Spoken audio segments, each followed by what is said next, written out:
Hey, everybody. Today we have a guest, Jason Falcon of Falcon Nutrition. You could not come up with a better name for a company than Falcon Nutrition. He works remotely with clients to really help them dial in their weight goals, dealing with, multitude of issues, everything that a certified nutritionist might in our very complex society, which I hope we talk about today. Oh yeah. He's got a great website, falconnutrition.com. Tons of great stuff on this website. Excellent website, very clean. That's very important for me as someone who works like you, primarily remotely with athletes. And so you got to keep it clean. It's got to be easy to get. The information has to be there. And so, absolutely, I want you to jump in there. So, this is a conversation between Jason and I. We're going to talk about what he does, just kind of general big picture weight loss stuff over this very important season, the holiday season. And then we'll end up with some of his favorite holiday tips and mine as well. So Jason, let's jump in with you and, introduce yourself, but right on your website, it's so simple, right? And I think it gets to the crux of your philosophy. You've got a great Facebook game. You're putting out lots of content. You have a podcast, and right off the bat, change your mindset, change your body, change your life. Right? Yes, sir. And you mean it. I've In been following that you for a order. long time. You absolutely mean it. So talk about yourself and talk about that. I mean, can weight loss be that simple? Yeah. Well, first, now that my head is bigger than ever, thank you very much, man. Thank you for the super kind introduction. I'm kind of OCD about some random things, other things not so much. Website being clean, having a good interface, all that stuff. Like that website is very much my pride and joy. Shout out to Blue Hour for creating it for me based on a lot of rough caveman sketching. Um, So I'm Jason, as you said. Last name's Falcon. I went back and forth. Really didn't want my name in the company name, but we kind of rolled with it. And now that I have a team, I'm even more. I don't necessarily love my name in it, but it works. A lot of people come on board and they don't even realize my last name's Falcon. They're like, "Hey, that's Yeah. your name." I'm like, "Yeah." Yeah. It's a so great so it name. Roll works. with it, man. If my last name was Falcon, I would rule the world. Let me tell you, Yeah. man. I got Sandstead. What is Sandstead? It's pretty cool. Great I job. tell you what, Falcon was cool for like a high school sports last name. After that, it's sort of just another. It's cool for my kids now. Like my son is Gunner Falcon. He's got a cool name. Yeah. Um, but yeah, man. So the wording on the website that I see over your shoulder there is that way for a reason. Change your mindset, change your body, change your life. A lot of people that come on board with us, and I would say it's probably 60 to 70% fat loss, just due to statistics out there, and then probably the other 30 to 40% performance goals, performance driven athletes trying to dial things in. They've sort of done everything athletically, pulled out all the stops in their training and their recovery, all that stuff, optimized that, and then they realize I should probably look at my nutrition, and then it's like they find this whole other gear. Um, but for the weight management, the fat loss crowd, especially, a lot of people come on board and they'll reference a goal weight. They'll throw out a number that they want to weigh, and it's usually pretty arbitrary. It's usually from like 2 or 3 decades ago. A lot of parents, some grandparents, I would say a lot of parents. Most of us can easily rattle off what we weighed when we graduated high school or college. And so that's the number that if I could just get back to that, I'd be happy. Um, and so it's an interesting thing that thought process itself. If I could just weigh this, I'd be happy. It's like, well, plot twist.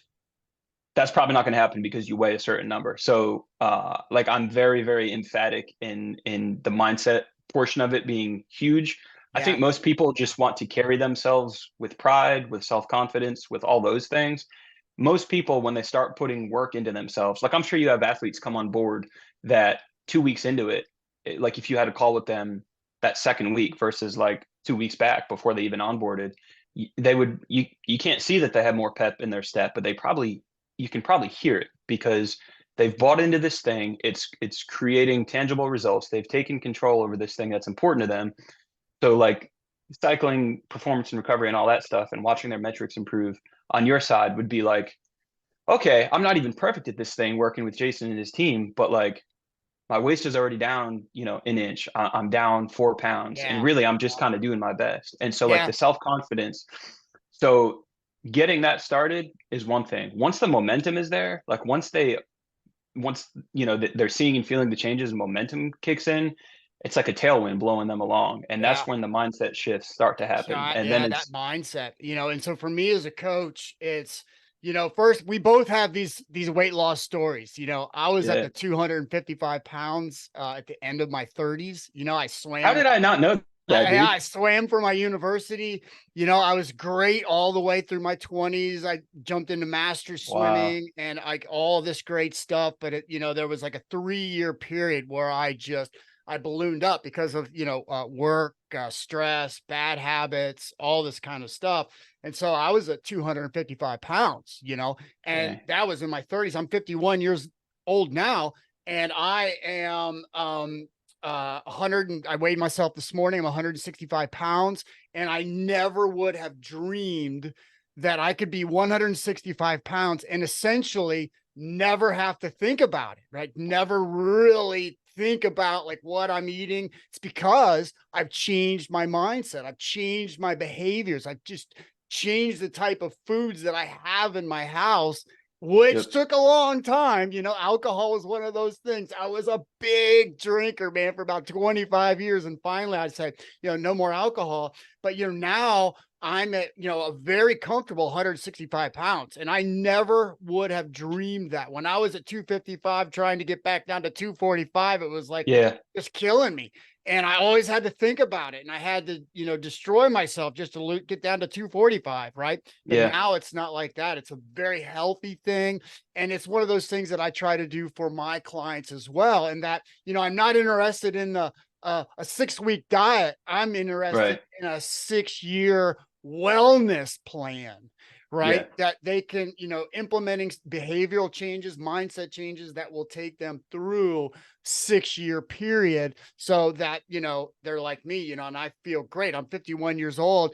And, when you're 50, so many people, like people I graduate with high school with, they just accept things. They accept that their knees hurt. They accept that their feet hurt when they wake up in the Yeah, morning. man. They accept all that. And I'm like, no, no, no, no, man. You got to feel great. If you're 50 years old and you don't feel like you're in your mid 20s, you're doing it wrong.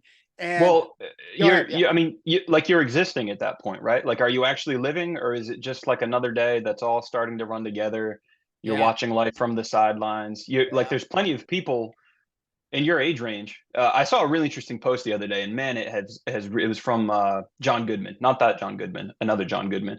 But he made a visual that was as simple as like a graph and just two lines that started close and they started to separate. And he was talking about training and nutrition. And he said, in your 20s, the people that train and eat well versus the people that don't, can't really see that much of a difference. 30s, the people that exercise regularly and eat well, you can start to see like, oh, okay. 40s, that much more. 50s, like there's people in your age range. I just turned 37 and I see it in my age range. The odds are stacked against us as a society.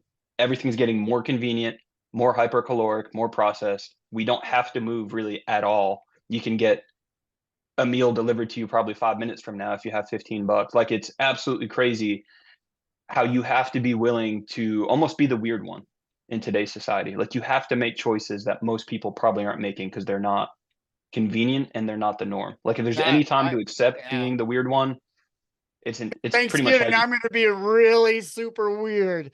Yeah. This holiday season. Yeah. Yeah. That was a whole tangent, dude. I do that a lot. Yeah, no worries.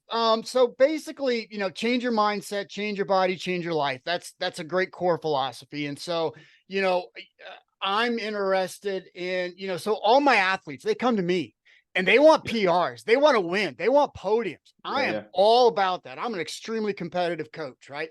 But I'm fundamentally like we've got to make that soil as good as possible, so we got to dial in nutrition so that tree can grow, baby. And Yes, sir. ultimately it's all about lifespan versus health span, right? I'm interested not only in their lifespan, but I want them to have a great health span, right? So I just Yeah. don't want them to live to 90, 95 years old. I want Yeah. them to be healthy when they live to 90 to 95 years old, right? Health span versus lifespan. And it is a fundamental theme, of my coaching, that I'm just not going to burn you up so that you can get that podium. When I take on a new client, they might not necessarily know it right off the bat, but I'm thinking of them in terms of what's your fourth year look like? What's your fifth year look like? Maybe we're going to take year six off. Seventh, we're going to go for some big things. And so, your website just really struck a chord with me. And so talk about your process. You got someone calling you, they're in trouble. Doctors telling them, like, listen, you got to lose 30 pounds or you're going to be on these pills for the rest of your life. Talk about your process. So it's, man, we could really go long here. Open Facebook, open Instagram, open any web browser. You're probably going to get advertisements for this thing or that thing, this diet, 75 hard, this new pill, this new injection, this new there. It's like everyone arrives overwhelmed. Usually, when someone signs up with us, it's they know someone that has gone through the program. We're very, very referral driven. So hopefully, they have some inkling of an idea of how we work. With everything you just said, focusing on, I do care about where you are 6 months from now, but 6 years from now, do the results that we achieve together endure? And do you keep going? We coach very, very similarly. If I check in on someone 3 years from now, and I know that person lost 45 pounds with us, and they go, well, first there's like a 2 day delay before they text you back, and they go, well, I kind of lost it a bit, and I should really come back. Like that's heartbreaking to me. And to me that I did something, like I did not do right by that person. And it really was the mental side of the coaching, because anytime I ask anyone really to do anything within my coaching, it's not just here, go do this and trust the process. It's help them learn about and understand the process so they can get to a place of autonomy. Education Um, is crucial. yeah, Education is crucial. Yeah. absolutely. And I tell them, I'm like, we work remotely. We have a coaching app. We have a Facebook group. You have my cell phone number, but envision being in the classroom. Like if 50 students, walk into a huge college auditorium, the ones that raise their hand the most often are probably going to leave with the best understanding of whatever that subject is. So like reach out all the time. I'm assuming you know nothing about this. Ask, ask, ask. The more you ask, the more you're going to learn. So backing up, usually the process starts with a whole lot of unpacking before we start actually trying to fill them with knowledge, And because they're what do having you to. unpack? Like, what do you unpack? Talk about that. Well, common sentiment for pretty much anything right now is this is where I am. I don't want to be here, so I'm going to get out of this spot as quickly and aggressively as possible. Which is appealing because when we're ready for change, when that window opens, we want it now. Typically, the harder we go, it just decreases the shelf. Like we're not going to be able to do it for very long. So we usually get into very, very basic things like what is energy balance, meal timing, supplements. Those are fun and they're exciting, and we're going to get to the point where those matter. But right now, you don't even know how many calories a day you're eating, so your energy balance is a big question mark. Let's start to monitor your caloric intake. Macros are there for us. We will get to those, and usually it's met with, "Well, that can't work. Just calories. Like, what is that going to do?"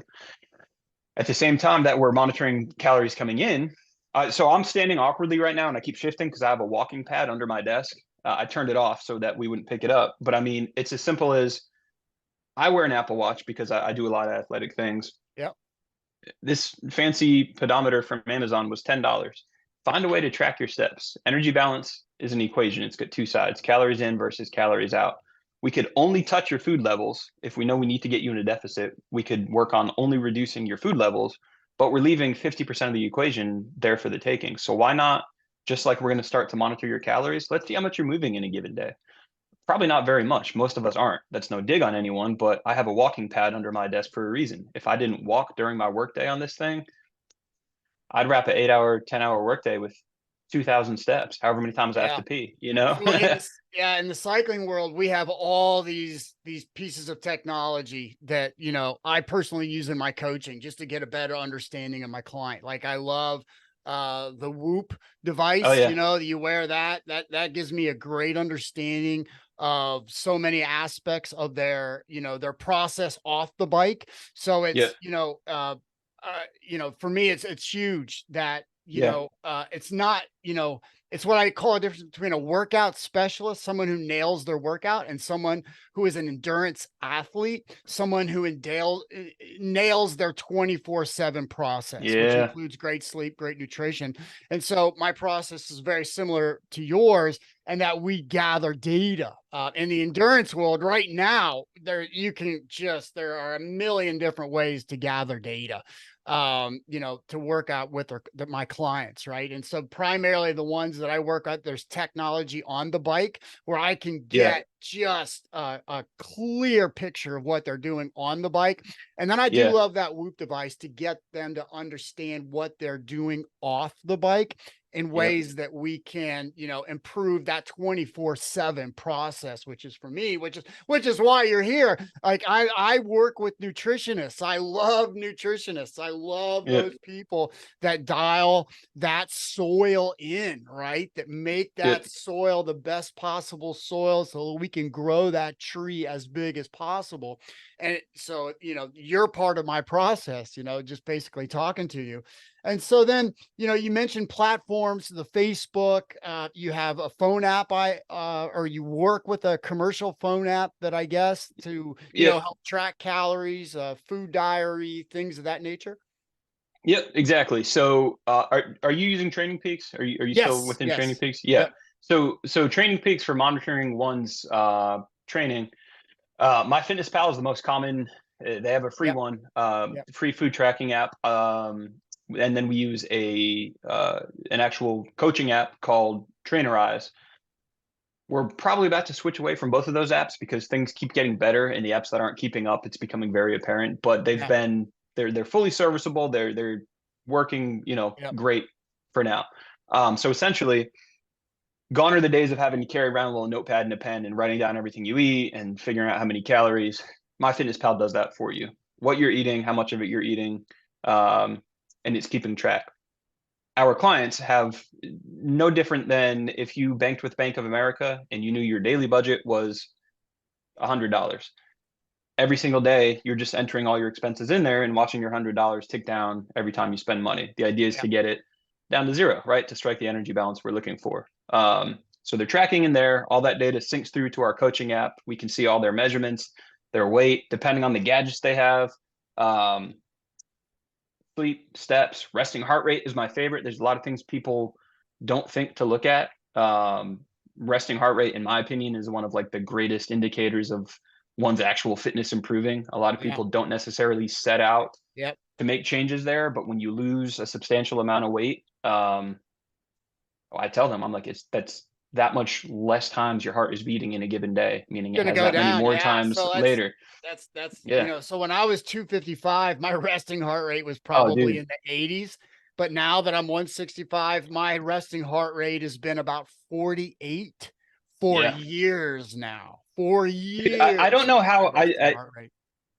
I mean, I apologize if you've told me that, but as much as I like respect you and geek out over a lot of your stuff, I had no idea you were that big, and I had no idea that drinking was a big part of your life for 2.5 decades, dude. Oh yeah, I was a Huge, high huge. functioning alcoholic. Totally. Like if you think about it, like, it wasn't like a full-blown alcoholic where you're just kind of sipping on something all through work and all that stuff, but I was like many Americans, a high functioning alcoholic Yeah, in that I got off work, I drank, for the rest of the night. I always had, like I love 2 bottles of great red wine every night. Like every I would night. go through those phases, man. And then but working out like all the time, like never missing a workout, right? And Yeah, then even on like a Saturday morning, I would get up at 4 a.m., crush a 3.5 hour workout on the sweating it bike, out. Yeah, go with the wife to get mimosas for brunch, you know what I mean? And then just continue work, drinking all day on the weekends. Like day drinking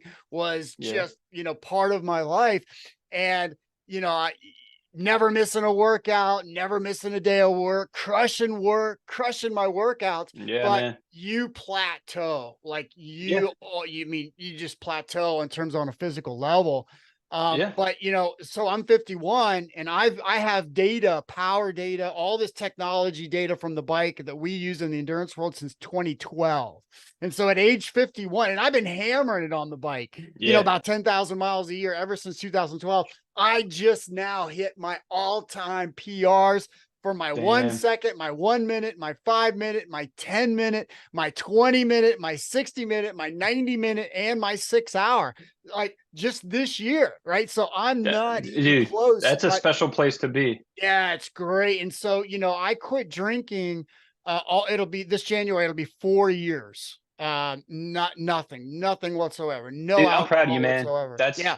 that's And that's so, the and it's like 4 years later, I'm still feeling good. So in 2010, yeah. I had all these kind of freak heart surgeries, and I'm cut up. I got scars all over me. The work on your heart, they pretty much just cut your body in half. And I'm still numb, like right here, right? I still can't Yeah. feel it. But every year, get a little more feeling coming back. And there's all this scar tissue that I need to go get cleaned out, and I'm not going to go get cleaned out. No. I just feel better every single year. Pains go away, right? I remember when I was 38 years old and I really realized I was overweight at 255. I'm in the shower, drop a toothbrush. It was something to get that toothbrush, man. Oh yeah. Like, Yeah, yeah. this was a project to get that toothbrush. And I stood up and my knees hurt, and I'm like, oh man, I guess my knees are shot now for the rest of my life because I ran track in high school. I guess my knees are done. No, not at all. My knees feel great. I'm 51 years old. I got perfect knees. I could go run that marathon. I feel great. Dude, It was just because that's of in my diet. It was yeah. because of my lifestyle. It was because of my mindset. It was all that, man. It just totally destroyed me. Dude, Um, there's a quote that I know you will love, and you've probably heard it, but I share it every once in a while because we have very, very similar. Like I was we can call it 255. I was just under 260. I'm 5'10. Uh yeah. I treated myself to a couple pair of Levi's for coming into this cold season. 30 inch waist, 32s. Back then, I was a 42 32. So from 42 waist to 30, like it still feels, I picked them up and I'm like, what are these, like baby jeans? And I put them on and I'm like, huh. Anyway, where I was going with that is like, you weren't accidentally 255. I wasn't accidentally 255. The quote is, your current habits are perfectly designed for your current results.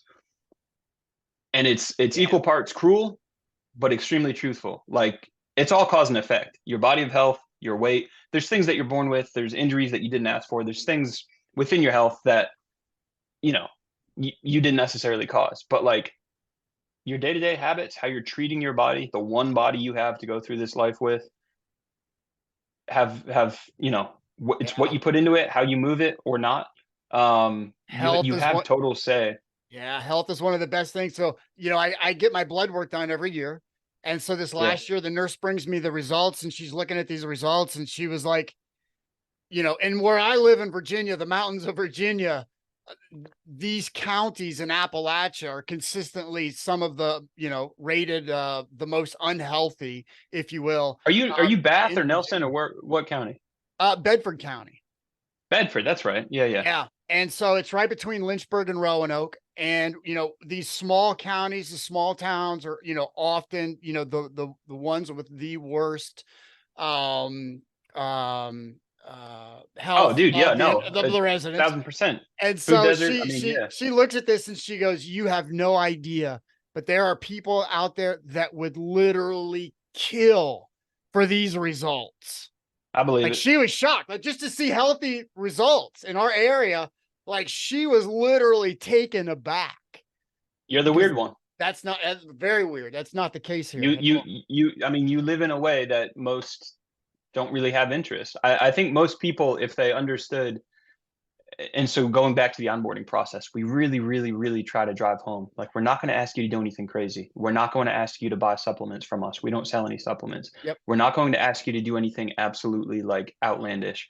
We're going to drive home the basics and the fundamentals until you believe in them as much as we do. yeah, And we don't want you to trust it. We want you to see and feel the difference. And then you're never going to look back. Because once you know, like, you couldn't go back to 255.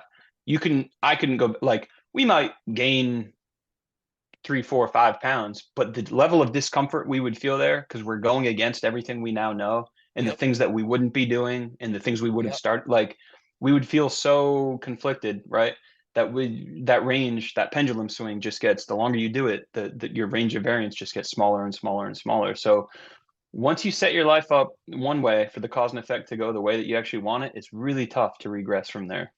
Yeah. It's great being, 51 years old. I have a six pack. You know what I mean? I Dude, never would have, have thought that. And yeah, there is a lot of content being generated right now by men in their 50s who are going on this journey, this weight loss journey, but not just a weight loss journey. So it's not just dieting, it's actually right. the mindset approach, the behavioral Yeah, approach, the long-term planning. And there's tons of great content out there right now. Dana White, CEO of the UFC, he's on this yep, journey right now. And he's just like, this journey that you went on years ago yourself when you were that heavy, the same journey that I went on, starting years ago. You have all these guys developing content right now about, how great it is to change their behavior, change their lifestyle through education, right? Actually understanding what these things that on this that you read on a nutritional label, what they actually are and what they're actually doing to your body over a yeah, period of years. What happens when you get rid of those? And it is all about that mindset. It's all about that day to day.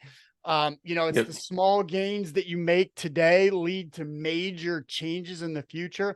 And what you do, it is simple. That's what I mean. I always tell my clients, master the simple. That's going to yeah, get you 95% of the way. Then we right. can, start looking at other little things like, maybe some supplements or something like that. But I'm all about mastering the simple principles of a healthy life, of being an Yeah, endurance athlete and rocking out those 95%, mastering the simple, and it will change your life. Yeah. Hey, so yeah. let's talk about being weird, right? So you and I are both going to be really weird over this Thanksgiving, to all the parties that we go to, all the stuff. We know we got our holiday season coming up. We got Thanksgiving next week, Christmas, New Year's, St. Patrick's Day. We Oh have yeah. this great series of holidays, which I actually love, man. I love these holidays over the winter. It's Like, yeah, it I really, agree. it helps us get through. So what are your strategies? If you're talking to a client and your client is like, hey, I got Thanksgiving, I got 4 Christmases to go to. What's your advice? What's your key takeaways for them? So like the 30,000 foot view that I think is the one that we're easy to forget and the one that matters the most. It's the holiday season. But like even that, she's got 4 Christmas parties and 1 Thanksgiving. That's 5 days out of the next how many days? So if you treat it like, oh, this is the time of year where I just, let loose a little bit, I enjoy things more, and it was a good 10 months. Now I'm just going to kind of enjoy. If you use like a few, even say like, okay, and we'll throw Halloween because the Halloween candy opens the floodgates for a lot of people. But just say Halloween, Thanksgiving, maybe 3 or 4 December holidays, New Year's Eve, New Year's. Just say like 8 days out of a 75 or 90 day span that you can enjoy for sure. But like that's a whole lot of other days where you can keep taking care of yourself. So you don't necessarily have to view Q4 as like a party for 90 days. You can, that will get you to one place. If you had the option of like viewing that outcome versus the outcome of if you treat all the normal days as normal days and taking care of yourself and then enjoying within moderation, like the special days, that would create a totally different outcome. And what most of us find is when we don't make every day a fiesta or a party or a celebration, it makes it that much more special when we do hit those rare special days because it's not how we live all of the time. So really deciding, no, this year I'm gonna keep getting on the bike. I'm gonna keep tracking my food. I'm gonna keep getting into the gym. I'm gonna keep going out for those walks. And maybe on the holidays, everyone's off work, the kids are home from school. I'll be more present those days. And those, the workouts and the rides and the food, they'll stay on my radar, but maybe just not number 1 or 2 where they typically are. So it's deciding to stay caring, essentially, as bad as that sounds. Um, that's the holiday season on the whole. And then day to day, like, all right, I'm going to Thanksgiving. I'll tell you my approach.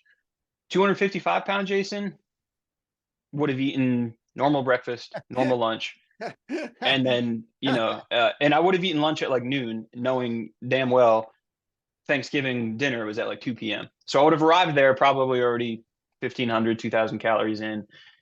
Realistically, probably 2 or 3 plates of food, whatever my favorite dessert was, a few portions of that. But that would have been just the plates. There probably would have been a lot of standing around picking before I even plated anything. So, like, absolute base level advice for any holiday gathering: plate your food, be intentional with what you want to eat, put it on a plate, sit down, and be present eating your food. It's when we shovel things and kind of just stand there and then shovel it into our mouth and then refill the plate, that takes it from like a kind of big meal to like 7 huge meals in a half hour. And then you Yeah, just go into yeah. the coma, right? And you It's got to unbutton your fascinating. pants to stand up. It's fascinating. Like, so you literally can eat 600 calories in 30 seconds, right? You Oh can yeah. eat like some kind of Danish or something like that. 600 calories in 30 seconds. But then how long is that going to take you to burn that off? I mean, like an hour, like depending on type of exercise that you Yeah. do, but it would take like an hour to work Yeah. that off. So if you just had scarfed down this big 600-calorie Danish, it's going to take you about an hour to work that off. And so what I have different clients and they are in different parts of their season, different parts of their calendar. My athletes who are training for a big race in February, a national race, they're I'm disciplined. I mean, you're on the bike, you're going to have a big block over Thanksgiving, you're out of school or whatever, we're doing a big training block over Thanksgiving. I tell them, communication is crucial to your family and everybody, like for Yep. this whole process, like what you're doing, right? Thousand So, percent. like with my athletes who are going to do a big training block over Thanksgiving, this is what I tell them to do. I say, you walk into that family room, get everybody there, and you just let them know that you are an athlete on an epic quest, and nothing that they are going to do I or love it. throw at you are going to get in your way, right? I You love it. are an elite athlete on the pinnacle of glory, and Thanksgiving, Christmas, none of that is going to deter you from your goal in February, right? That's Yeah. one athlete that I have. Another athlete that I have, they might be in their period of transition. They might be finishing up their 2023, starting their 2024. Yeah, they can have more fun, take some time off the bike, relax. But, all of this process, everything that we're talking about, it is individualistic, right? So Yep. there are no like, 5 principles to holiday eating for every Right. single person, right? It's Yeah. all highly individualized depending upon where they are in their journey. If you have a Yep. client for 5 years who has just been super disciplined for 5 years, like, never misplacing a calorie or anything, you know, they definitely have some leeway, but it is really dependent upon where you are on your journey, your health journey. And Um, so that's a great point, and something that I really, really, really try to drive home to a lot of people, because there's a lot of people that do what I do, and probably what you do too, but they talk about discipline and willpower and this thing and that thing. So like in your context, if someone is struggling to be consistent getting on the bike and getting their rides in so that you have data to coach them with, um, just saying, well, you got to be more disciplined is probably not an entirely like useful bit of advice. Just like if I have someone that keeps going over on their calories, even though they're trying to lose, and I just say, well, just flex those discipline muscles harder. And 10 years ago in my coaching, I would have said things like that because I was a little bit naive to how the human brain more so works. Now I believe you that has made this incredible transformation, you're an inspiration to literally everyone that you come across now. Your self-awareness is crazy, right? Like, what makes you tick, what would get in your way and lead to making poor choices. So I tell people it's not so much about having, like, you probably don't have, just like I don't have, we've lost almost 100 pounds each, we've kept it off, we try to lead from the front now, right? I don't think either of us necessarily have crazy discipline or crazy willpower. We have routines and habits and things that we do every day, but more so we have self-awareness. So one person, how they treat this Thanksgiving versus next, regardless of almost anything, if they can be self-aware enough to know where they are mentally, like I fall into the crowd. I didn't have any Halloween candy this year, none, which goes against a lot of what I teach about moderation and if it fits your budget and all these things. But I recognize Halloween candy usually has me approaching all of the other holidays one way. It's like I lost the first mini battle. So this year, I used my self awareness and said, I'm not going to do that this year. I could go to Food Line and get a Snickers bar anytime I want to. Just because they're in an orange pumpkin right now doesn't mean it's any better. And so if one is self-aware enough to know going into Thanksgiving, this is where I am right now mentally.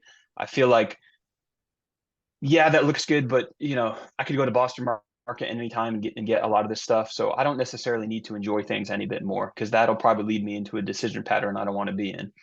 Do you Well, kind of know what I yeah, mean? I did it, Like, man. Jason, I want to keep these down to 30 minutes. And so thank I'm you. sorry, dude. This could be a long conversation, Oh and yeah. all nutritional conversations can be long. Any Yeah, yeah. conversation within our health environment, they're all long. And I great educational experiences to walk down just so many different rabbit holes. Jason Falcon of Falcon Nutrition. I'll have all of his information down below in the show notes. Thank you so much, everybody, and rock it out and good luck on your health journey.